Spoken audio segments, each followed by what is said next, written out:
बीकानेर तकनीकी विश्वविद्यालय व एम्प्लॉयर एसोसिएशन ऑफ राजस्थान के संयुक्त तत्वावधान में आत्मनिर्भर भारत मिशन विषय पर आयोजित व्याख्यान में अध्यक्षता कर रहे यहाँ के कुलपति आदरणीय श्री एस.डी. चारण जी, हमारे विशिष्ट अतिथि श्री N.K. जैन जी जो अध्यक्ष एम्प्लॉयर एसोसिएशन ऑफ राजस्थान के हैं, दूसरे विशिष्ट अतिथि हमारे Shri V.K. Jaitley ji, CEO DCM Siyaram industries limited, सभी हमारे Y.N. सिंह जी हैं, निदेशक अकादमिक बीकानेर तकनीकी विश्वविद्यालय, और जो भी इस कार्यक्रम से जुड़े हुए हैं या जो सुन रहे हैं,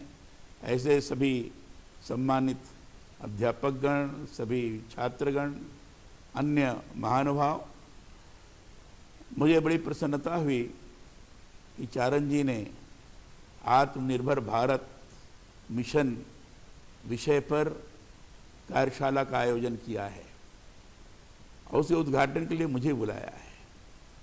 चारण जी इसके पहले भी बड़े अच्छे विषयों को लेकर इस प्रकार के कार्यक्रम कर चुके हैं और इसलिए लगता है कि स्वयं में ही बड़े रचनात्मक, सृजनात्मक मस्तिष्क के धनी होने के कारण परिस्थिति के अंतर्गत किन किन प्रकार के कार्यक्रमों की आयोजना करनी चाहिए उसके अनुसार ही कर रहे हैं। निश्चित रूप से इससे शिक्षा जगत को भी, विद्यार्थियों को भी और समाज को भी इसका लाभ प्राप्त होगा। आत्मनिर्भर भारत मिशन आज स्वयं में एक चर्चा का विषय बना हुआ है। कुछ लोग आलोचना कर रहे हैं, कुछ लोग इसकी प्रशंसा कर रहे हैं। ये क्रम चला है, लेकिन एक विचार मंथन बड़ी तेजी के साथ प्रारंभ हुआ है। वो सौभाग्य इस बात का है कि इस समय महात्मा गांधी जी का 150वां वर्ष भी मनाया जा रहा है। 2 अक्टूबर उनकी जयंती है। पूर्व प्रधानमंत्री लाल बहादुर शास्त्री जी का भी 2 अक्टूबर जयंती है। दोनों महापुरुष, महात्मा जी ने प्रारंभ में ही जब भारत गुलाम था और गुलामी की श्रृंखला को तोड़ने के लिए एक नया उन्होंने माध्यम अपनाया था, सत्याग्रह का।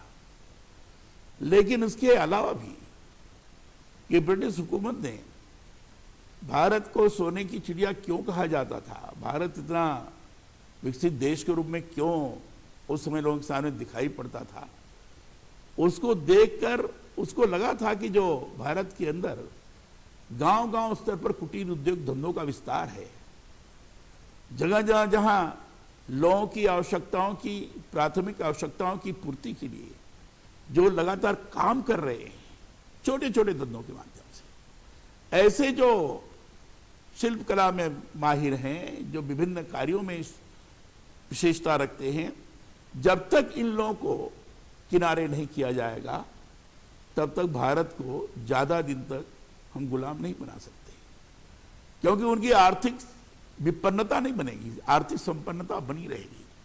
और इसलिए आपने देखा होगा कि ब्रिटिशर्स ने कारीगरों को, बाकी के लोगों को नष्ट करना शुरू किया था, लोगों के हाथ तक कटवा लिए थे। गांधी जी ने इसको अच्छी तरह से समझा था और इसलिए उन्होंने एक बार विदेशी कपड़े की होली जलाने का भी अभियान चलाया था। क्यों ऐसा किया था? उन्होंने हिसाब लगाया था कि हमें कितना कपड़ा चाहिए।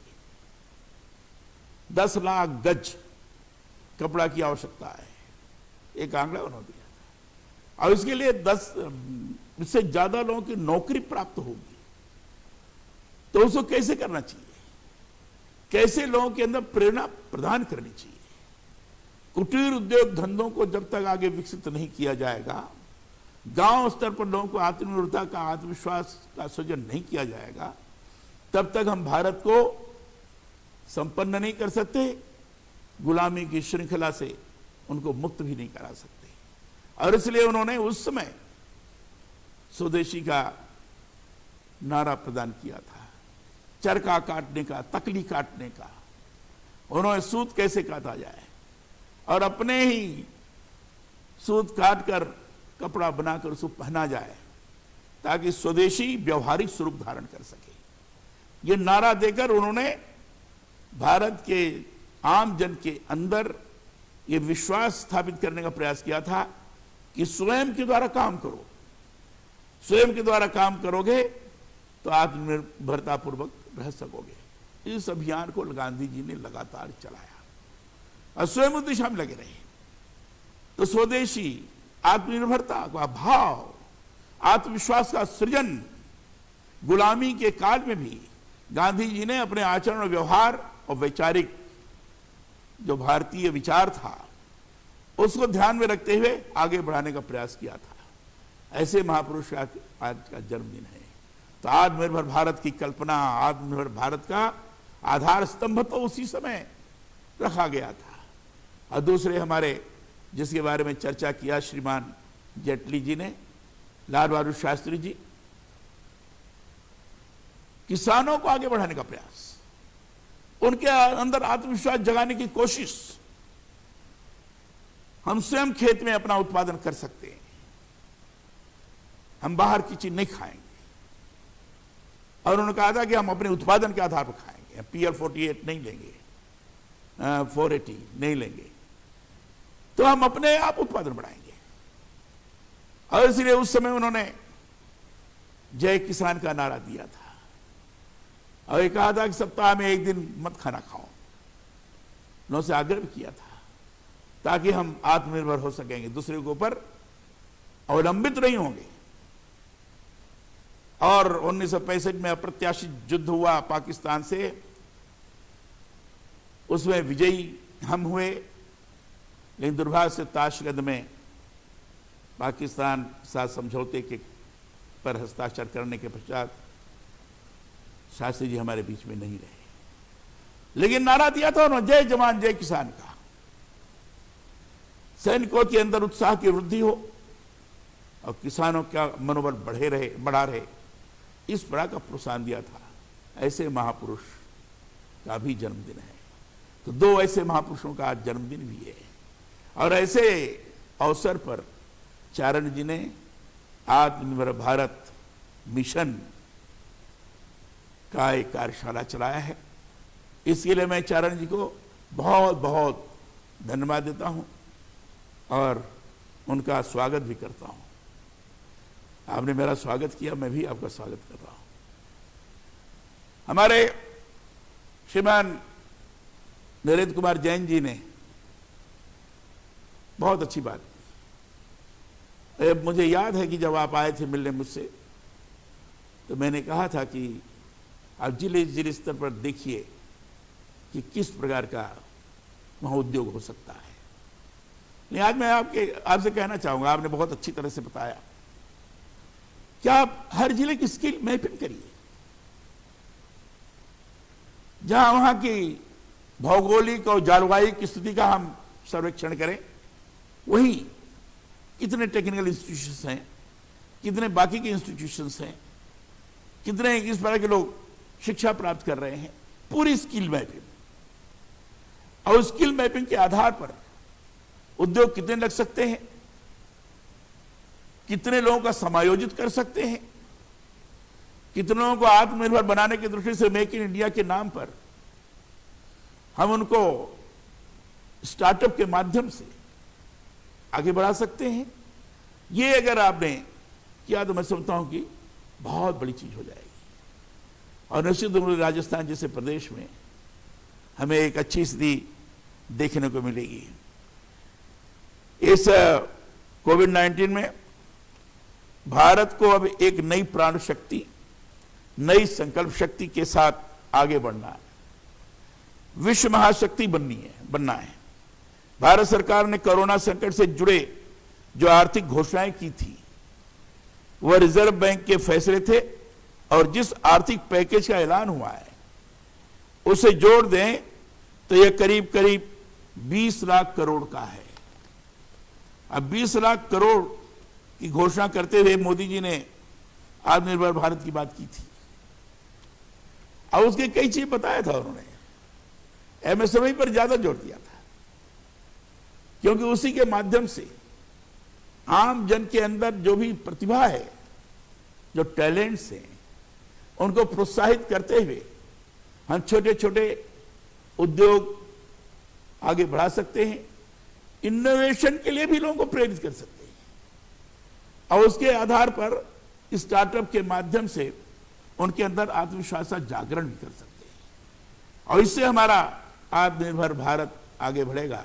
जो नई शिक्षा नीति आई है, वो नई शिक्षा नीति ने तो एक तरह से अगर मैं कहूं कि इसका एक प्रायोगिक स्वरूप है तो अतिशक्ति नहीं होगी।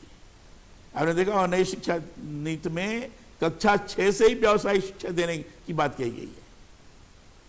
यानी लोगों के अंदर प्रारंभ से ही, जीवन की शुरुआत से ही यह अनुभव हो कि मुझे काम करना है, मुझे अपने पैर पर खड़ा होना है, मेरी स्किल जो है वो इसकी इस दिशा में काम कर सकती है, और उसी आधार पर करना है। तो इस बात को ध्यान में रख करके आदरणीय श्री प्रधानमंत्री जी ने आत्मनिर्भर भारत की घोषणा किया था। यह पैकेज भारत की जीडीपी का करीब करीब 10% है। 20 लाख करोड़ का यह पैकेज 2020 में देश की विकास यात्रा को, आत्मनिर्भर भारत अभियान को एक नई गति प्रदान करेगा। भारत में स्वदेशी ये विचार के रूप में देखा जाता है, जो भारत की संरक्षणवादी अर्थव्यवस्था का आर्थिक मॉडल रहा है। राष्ट्र इस विचार की वकालत भी करता रहा है। आत्मनिर्भर भारत बनाने में स्वदेशी का विचार काफी उपयोगी है। खादी ग्राम उद्योग के उत्पादों की बढ़ती मांग इसका उदाहरण है। जब खादी की बात आती है तो राजस्थान याद आता है। आपको ध्यान है कि वर्धा में अपना मुख्य केंद्र बनाकर आदरणीय श्री जमुना बजाज जी विद्वान थे, जो यहीं राजस्थान के सीकर के रहने वाले हैं। गांधी जी के बड़े प्रिय थे, बहुत प्रिय थे। प्रजा कल्याण पार्टी उन्होंने बनाई थी, उसी आधार पर काम करते थे, लेकिन वर्धा उनका केंद्र था। गांधी जी के सहयोगी के रूप में उन्होंने लगातार काम किया है। जब खादी का प्रारंभ हुआ, केंद्र था आपका राजस्थान, और उसके अध्यक्ष के रूप में जमुना बजाज जी बनाए गए थे। शुरुआत उन्होंने दिशा ही दिखाई थी कि इसके माध्यम से जहां स्वदेशी को हम आगे बढ़ाएंगे, वहीं कपड़े की आवश्यकता की तथा अन्य उत्पाद की, जो छोटे छोटे यहाँ के हैं, उस उत्पाद के माध्यम से लोगों की आवश्यकता की हम पूर्ति कर सकेंगे। यह एक खादी का स्वरूप रहा है। खादी ग्राम उद्योग के उत्पादों की बढ़ती मांग इसका उदाहरण है। इस समय भी काफी बढ़ रही मांग। राजस्थान केंद्र है, इसलिए मैंने इस संबंध में आपको बताया। दशकों तक भारतीय अर्थव्यवस्था दुनिया के लिए खुली नहीं थी। बाहरी दुनिया पर संदेह और आत्मविश्वास में कमी भी थी। पिछली शताब्दी के अंतिम 4 दशकों के भारत ने स्वदेशी मॉडल पर भरोसा करते हुए 5 साल की नियोजित अर्थव्यवस्था का अनुसरण किया और 2.5 से लेकर 3% विकास दर के साथ वृद्धि की। भारत को अपने आर्थिक संकटों की वजह से साल 1991 में बाहरी दुनिया के लिए अपने दरवाजे खोलने पड़े। पीवी नरसिम्हा राव जी थे और डॉक्टर मनमोहन सिंह जी उस समय वित्त मंत्री थे। ये नए प्रकार की अर्थनीति को उन्होंने विकसित किया था। ये आप सब लोग जानते हैं, बताने की आवश्यकता नहीं हुई। भारत एक बार फिर से आत्मनिर्भर बनने के लिए भीतर की ओर देख रहा है। भारत की आत्मनिर्भरता का मतलब दुनिया से कनेक्शन तोड़ लेना नहीं है। वैश्विक अर्थव्यवस्थाओं के ऐसे दौर में जब अमेरिका के स्टॉक मार्केट की हर एक हलचल चीन और भारत के बाजारों पर सीधा असर डालती है, उस वक्त स्थानीय उत्पादों का उत्पादन करने और उन्हें प्रतिस्पर्धा में खड़ा करने के लिए स्थानीय उद्यमियों और निर्माताओं को कुछ सुरक्षा राशि भी देने की आवश्यकता है। हमारे जेटली जी ने बड़ा अच्छा कहा, जो आयात हो रहा था चीन से, वो आयात बंद हो, हम निर्यात कर सकने की स्थिति में हैं, ऐसे इन्होंने उत्पाद प्रारंभ करने शुरू कर दिए, हजारों करोड़ की बचत होगी और जिसके कारण हमारा यहां का उद्यमी ढंग से यही के उत्पाद का उपयोग करते हुए अपने उद्यम को आगे बढ़ा सकने में सक्षम होगा। भारत के लिए आत्मनिर्भरता ना तो बहिष्करण है और ना ही अलगाववादी रवैया जोर इस बात पर है कि दक्षता में सुधार किया जाए। इसके अलावा दुनिया के साथ प्रतिस्पर्धा करते हुए दुनिया की मदद की जाए। कोरोना महामारी के बाद आर्थिक राष्ट्रवाद का रूप पूरे दुनिया में आ सकता है। आत्मनिर्भरता और स्वदेशी मॉडल ही भारत को आगे ले जा सकता है। हमें लोकल चीजों को लेकर वोकल होना चाहिए। ये भी, इसमें भी बड़ा विचार चला है। Vocal for local and local for global, ये नारा इसमें बड़ा तेजी से चल रहा है। यानी कितनी तेज मार्केटिंग हो, उसको कितना प्रचार किया जाए, उसे कैसी ब्रांडिंग की जाए, लेकिन गुणवत्ता युक्त हो, क्वालिटी वाला हो, तभी vocal for local, local for global को सही माने में हम चरितार्थ कर सकेंगे। और इस पर ज्यादा जोर दिया जा रहा है। यानी भारतीयों को स्थानीय चीजों के बारे में ज्यादा बात करनी चाहिए, खुलकर बात करनी चाहिए। आत्मनिर्भरता वैसे भी हर देश का एक वांछित सपना है। भारत का make in India project Bharat को मैन्युफैक्चरिंग का हब बनाने में भूमिका निभा सकता है। इंफ्रास्ट्रक्चर यानी बुनियादी ढांचा चीन के साथ प्रतिस्पर्धा करने के लिए या भारत में निवेश करने के लिए चीन स्थित विदेशी कंपनियों को आकर्षित करने के लिए भारत को विश्व स्तर के बुनियादी ढांचे का निर्माण करना होगा। भूमि, पानी और बिजली में सुधार की जरूरत है। सिस्टम यानी प्रणाली में अत्याधुनिक तकनीक को अपनाना और समाज में डिजिटल तकनीक का उपयोग बढ़ाना जरूरी है। यह अर्थव्यवस्था का चालक साबित हो सकता है। वाइब्रेंट डेमोक्रेसी यानी जीवंत लोकतंत्र भारत की मुख्य ताकत है। चीन भारत का मुकाबला नहीं कर सकता है। वह उद्यमी और निर्माता जो लोकतंत्र, मानवाधिकार और बाल शोषण के उन्मूलन को महत्व देते हैं, वो साम्यवादी चीन के स्थान पर भारत के साथ डील करना चाहेंगे। डिमांड यानी मांग भारत का घरेलू बाजार निवेशकों के लिए सबसे आकर्षक पेशकशों में से एक है। वर्तमान में डिमांड हल्की है, लेकिन कोविड-19 के बाद की दुनिया में एक बार फिर भारत को शुरुआत करनी होगी, जिसके लिए कई छोटे और मध्यम उद्यमियों को सरकारी प्रोत्साहन की आवश्यकता होगी। सभी ये मान भी रहे हैं कि आत्मनिर्भरता केवल छोटे और मझोले उद्योगों की मदद से ही हासिल की जा सकती है। आज का ज्वलंत मुद्दा है कि कोरोना महामारी से जर्जर हो चुकी देश की अर्थव्यवस्था को दोबारा पटरी पर कैसे लाया जाए। वर्तमान प्रचलित उपचार पद्धति कहती है कि कोरोना की दवा किसी के पास नहीं है, परंतु भारत की हाइड्रोक्सीक्लोरोक्विन जैसी दवा मांगने के लिए दुनिया के तमाम देशों ने गुहार लगाई। आयुर्वेदिक काढ़े, जड़ी बूटियां आज की मांग भी बढ़ रही है। दूसरी ओर वैश्विक सामाजिक आर्थिक संरचनाएं भी इस समय निरर्थक सिद्ध हो रही है और भारत जैसे देश का मुंह देख रही है।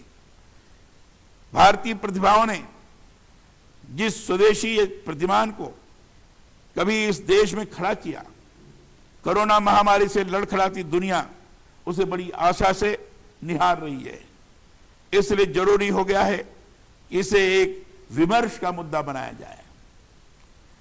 इस समय राष्ट्र के आर्थिक पुनर्निर्माण में दो प्रकार के विषयों को स्पर्श किया है, तात्कालिक और दीर्घकालीन। तात्कालिक कामों में पहले उल्लेख किया गया शहरों से गांव लौटते हुए मजदूरों का। क्या हम गांव में ही उन्हें रोजगार के नए अवसर उपलब्ध करा सकते हैं? मैंने इसीलिए जैन साहब से कहा कि जिले की स्किल मैपिंग होनी चाहिए, जिले का पूर्ण सर्वेक्षण होना चाहिए, उसमें खेती भी आ जाती है। खेती में किस स्तर के लोगों को लगाना, क्योंकि सभी खेती पर आधारित होकर अच्छा अपना आजीविका का भरण पोषण नहीं कर सकते, खेती पर भार ज्यादा बढ़ जाता है। और इसलिए किन किन लोगों को उस जिले के अंदर उपलब्ध जो भी रॉ मटेरियल से कच्चा माल है या कई चीजें हैं, उसका उपयोग करते उनको कैसे लगाया जा सकता है, इसके लिए उनको ट्रेनिंग के लिए, स्किल डेवलपमेंट के लिए कितने इंस्टीट्यूशंस हैं, अगर नहीं है तो उस आबादी के आधार पर कितने बनाए जा सकते हैं। अब वो करके अगर करना शुरू किया तो गांव में जो लोग इस समय गए हैं फिर शहर की तरफ नहीं आएंगे, गांव में ही रहकर गांव में ही उत्पाद करेंगे, गांव में ही अपने प्रतिभा के आधार पर, अपने स्किल के आधार पर वो रोजगार भी प्राप्त कर सकेंगे और रोजगार देने वाले भी बन सकेंगे। ये चीज निर्माण हो सकती है। इसके लिए हमने एक अभियान चलाया था जब मैं एमएसएमई मिनिस्टर था। हमने अभियान चलाया था इंक्यूबेशन सेंटर्स जगह स्थापित करने का, technical incubation centres and business incubation centres, जिसमें छोटे छोटे कक्षा 10 के विद्यार्थी, कक्षा 12 के, जो कम पढ़े लिखे हैं लेकिन उनका स्किल है, ऐसे सब लोगों को हैंड ऑन ट्रेनिंग, मशीनों पर ट्रेनिंग देकर उनको छोड़ दीजिए। बैंक से भी कैसे लोन लिया जा सकता है, इसकी भी ट्रेनिंग, कम से कम लोन लें, 1 लाख रुपया, 2 लाख रुपया, 50,000 रुपया, 5 लाख रुपया, ये लोन लेकर छोटी सी मशीन लेकर पूरा परिवार उसमें लग सकता है और उसको दे सकता है। और गांव स्तर पर अगर किया जाए तो कोई बेरोजगार नहीं रह सकता, स्वयं के द्वारा स्वावलंबी होकर अपना कार्य चला सकते हैं। सभी लोग लगकर उसमें, उस उद्योग के माध्यम से, कुटीर उद्योग धंधों के माध्यम से लोकल को वोकल बनाने की दिशा में कार्य कर सकते हैं।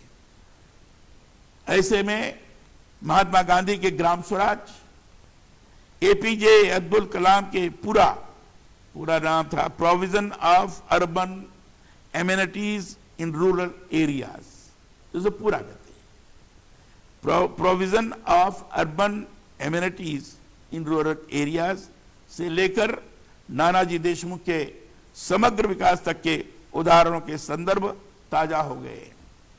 ग्राम विकास के कार्यों में लगे हजारों लोगों का परिश्रम और प्रयोग धर्मिता इसकी अधोरचना है। ऐसे में इन लाखों कामगारों को गांव में ही रोजगार मुहैया करवाकर एक बड़ी समस्या का समाधान खोजा जा सकता है। दूसरा तात्कालिक काम है गांव से दोबारा शहर जाने वालों के लिए काम धंधे ढूंढना। चूंकि अधिकांश उद्योग बंद हैं, वैश्विक मांग में भी भारी कमी हो गई है। ऐसे में दोबारा उन्हें खपाने व रोजगार दिलाने की कितनी क्षमता यहां है, इसे देखना पड़ेगा। ये उद्योग भी घाटे में चल रहे होंगे। आपने स्वयं बताया है, हमारे जैन साहब का ये विशेष काम है, क्योंकि एम्प्लॉयर एसोसिएशन के अध्यक्ष हैं। अब ऐसे लोग कैसे एम्प्लॉय करें, ये थोड़ा चिंता करनी पड़ेगी, क्योंकि गांव में जो बेचारे गए, जब बेकार उनको लग रहा है हम क्या करें, फ्रस्ट्रेशन में, और उसी का डिप्रेशन भी होता है। जब व्यक्ति डिप्रेशन में आता है तो वो साथ में आने के बाद कितना अपने को रख पाएगा भगवान जाने। लेकिन ऐसे में आपकी बहुत जरूरत है।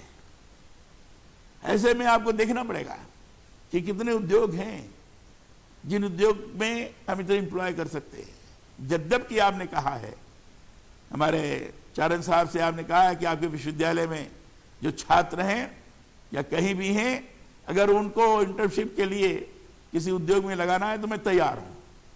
तो छात्रों को लगाई, अच्छी बात है।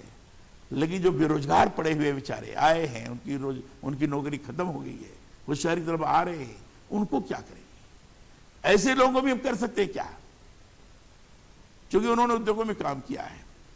तो ऐसे लोगों के बारे में चिंता करनी पड़ेगी जैन साहब, और इसमें हमारे जेटली साहब को भी चिंता करनी पड़ेगी। नहीं, आप दोनों का मैं नाम इसलिए ले रहा हूं कि आप लोग सिंबल हैं इंडस्ट्री और बाकी के, आप लोग कर सकते हैं। अब मैं समझता हूं ये स्थिति अगर होगी तो आगे चलकर लोगों के मन के अंदर जो निराशा होती है वो निराशा का शमन हो जाएगा, फिर वो आगे बढ़कर काम कर सकेंगे। लिहाजा आपसी सद्भाव और समझदारी से दोनों को कुछ न कुछ छोड़ना पड़ेगा। यानी पुनर्निर्माण में मालिक मजदूर का समन्वय आवश्यक है। तीसरा बड़ा दीर्घकालीन विचार विकास का वैकल्पिक मॉडल है। स्वावलंबन एक संकेत दे रहा है कि किस प्रकार इस समय शासन विकेंद्रित आर्थिक संरचना के लिए तैयार करना जरूरी है। कोरोना महामारी आज एलपीजी मॉडल लिबरलाइजेशन, प्राइवेटाइजेशन व ग्लोबलाइजेशन के खोखलेपन को उजागर कर रही है। यह बाजार की ताकतों का बनाया हुआ प्रतिमान था जो इस समय दम तोड़ रहा है। उसकी जगह ग्राम स्वराज्य व जिलों पर आधारित अर्थव्यवस्था का आत्मनिर्भर मॉडल इस महामारी रूपी आपत्ति काल का मंत्र है। इसी को आगे बढ़ाते हुए स्व शब्द और स्वदेश के विकास मॉडल को विकसित करना। चौथी बात यह है कि आधुनिक विज्ञान का प्रयोग हो, परंतु अपनी परंपरा का भी ध्यान रखना चाहिए। टेक्नोलॉजी, हम लेटेस्ट टेक्नोलॉजी का उपयोग करें, लेकिन भारतीयता के आधार पर उसका समावेश आवश्यक है। इसका मतलब संवेदन शून्य नहीं होना है। संवेदना के साथ आधुनिकतम टेक्नोलॉजी को अपनाते हुए भी हम कैसे लोगों को जोड़ सकते हैं, क्योंकि विज्ञान जब संवेदन शून्य हो जाता है तो बड़ी खतरनाक स्थिति पैदा होती है। विज्ञान मानवतावादी, जिसको गांधी जी ने जिस पर जोर दिया था, जो विज्ञान मानवतावादी होगा वही सकारात्मक भूमिका का निर्वहन कर सकता है। जो विज्ञान मानवतावादी नहीं होगा वो विनाश की तरफ जाएगा। इसको गांधी जी ने 7 पाप में से एक पाप कहा था। तो इसलिए हमें आधुनिकतम टेक्नोलॉजी का उपयोग भारतीयता के आधार पर संवेदना युक्त होकर करने की आवश्यकता है। आज विदेशी मॉडल, विकास का मॉडल की खामियां जग जाहिर हैं। यह अत्यधिक ऊर्जा भक्षी, एनर्जी ज्यादा लेती है, ऊर्जा भक्षी, रोजगार विहीन व पर्यावरण भक्षक, यानी पर्यावरण को नष्ट करने वाला, प्रदूषण युक्त ऐसे ये है। ऐसे मॉडल की गहन विवेचना। आदरणीय श्री दत्तोपंत ठेंगड़ी जी का नाम आपने सुना होगा, बड़े प्रसिद्ध अर्थशास्त्री भी थे और मजदूर क्षेत्र में उनका बहुत बड़ा नाम है। ठेंगड़ी ने पुस्तिका the concept of development and third way में की है। पंडित दीनदयाल उपाध्याय व गांधी जी ने भी हिंद स्वराज में इस पश्चिमी मॉडल की धज्जियां उड़ाई हैं। विदेशों में भी इस विकास मॉडल की चीरफाड़ हुई है।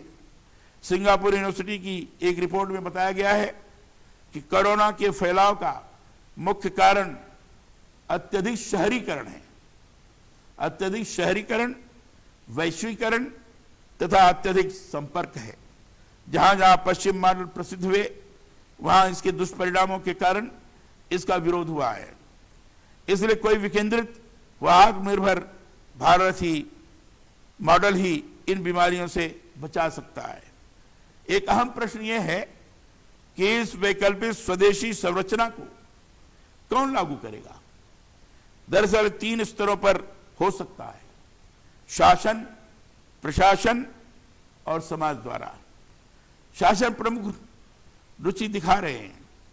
सरपंचों के साथ अपनी वार्ता में प्रधानमंत्री ने आत्मनिर्भर मॉडल के 4 पायदान बताए: गांव, जिला, प्रांत और देश। जहां तक प्रशासन का सवाल है तो कायदे से वह उसी को करने को प्रतिबद्ध है जिसे शासन कहेगा या उनसे करवा लेगा। तीसरा काम समाज को करना होता है। और वह काम सतत और नियोजित जन जागरण से होता है। ये जन जागरण का अभियान, this is the continuous process, इसकी निरंतरता बनी रहनी चाहिए। और ये जन जागरण के अभियान की अगर निरंतरता बढ़ी रहेगी तो कोविड भी खत्म होगा, लोगों के मन के अंदर की निराशा भी खत्म होगी, सकारात्मकता की तरफ लोग बढ़ेंगे और छोटे छोटे उद्यम लगाकर स्वावलंबन के साथ जी सकने में सक्षम हो सकेंगे। ये इसलिए समाज को जन जागरण की दृष्टि से हमेशा उसकी निरंतरता बनाए रखने के हिसाब से वातावरण का निर्माण करना पड़ेगा। जीवन में स्वदेशी अपनाने पर पूरा जोर देना होगा। जीवन के लिए जो आवश्यक है उसे यहां तैयार करना होगा और उसकी गुणवत्ता पर कोई समझौता नहीं होगा। आज नई चुनौती चीन से अत्यधिक आयात की है, इस पर ज्यादा लोग बोले हैं, अभी तक लोग भी बोल रहे हैं। और ये जागरूकता हमारे उद्यमियों के अंदर निर्माण हुई है, उनके अंदर अब बेचैनी पैदा हो रही है कि कौन सा ऐसा हम काम करें जिसके आधार पर चीन से हमें कोई चीज आयात न करनी पड़े। ये यहाँ का सामान्य उद्यमी भी अब विचार करने लगा है।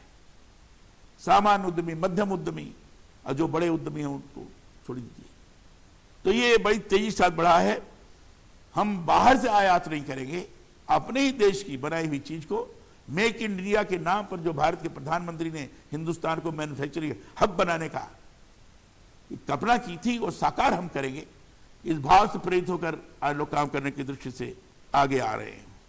प्रतिवर्ष 54 से लेकर 64 अरब डॉलर का व्यापार घाटा हमें चीन से हो रहा है। जिस प्रकार कोरोना महामारी के बाद भी दुनिया को घेरने में चीन संलग्न है, वह एक खतरे की घंटी है। इस कारक को समझना होगा। इस समय दुनिया के अधिकांश देश चीन से त्रस्त हैं। वहां से कंपनियां आज अन्य देशों में जाने के लिए आतुर हैं। ऐसे में भारत को अपनी बड़ी भूमिका निभानी होगी। साथ ही स्वदेशी ज्ञान व विज्ञान संवर्धन भी आवश्यक है। इसके अतिरिक्त पर्यावरण संरक्षण, स्वच्छता, जैविक कृषि, योग, आयुर्वेद आदि को भी बढ़ावा देना होगा। और मैं समझता हूं इस दृष्टि से इन सारे विषयों को ध्यान में रखते हुए आदरणीय श्री चारण जी ने जो आत्मनिर्भर भारत मिशन के कार्यशाला का प्रारंभ किया है, इन सारे विषयों पर गंभीरता से विचार करने की आवश्यकता है। और केवल बौद्धिक जानकारी ना हो, केवल हमने पढ़ लिया, विचार कर लिया, केवल इतना ही मात्र ना हो, उसका व्यवहारिक पक्ष भी कैसे मजबूत हो, उसको धरातल पर कैसे उतारने का प्रयास किया जाए। धरातल पर उतारने की दृष्टि से संसाधनों की जरूरत पड़ सकती है, धरातल पर उतारने की दृष्टि से और अर्थ की आवश्यकता पड़ सकती है। उसका भी समाधान कैसे कराया जाए, छोटे से लेकर बड़े तक किस तरीके से लोग उसको अपना सकें, इन सारे विषयों पर कार्यशाला के अंतर्गत विधिवत विचार हो, विधिवत चिंतन हो, मंथन हो, और फिर उसमें से जो निष्कर्ष निकले, जो उसमें से मक्खन निकले, उस आम जनता को हम प्रदान कर सकने में सक्षम हो, ये मेरी शुभकामना है। इतनी शुभकामना देकर मैं आपके प्रति आभार व्यक्त करते हुए अपनी वाणी को विराम देता हूं। बहुत बहुत धन्यवाद। जय हिंद।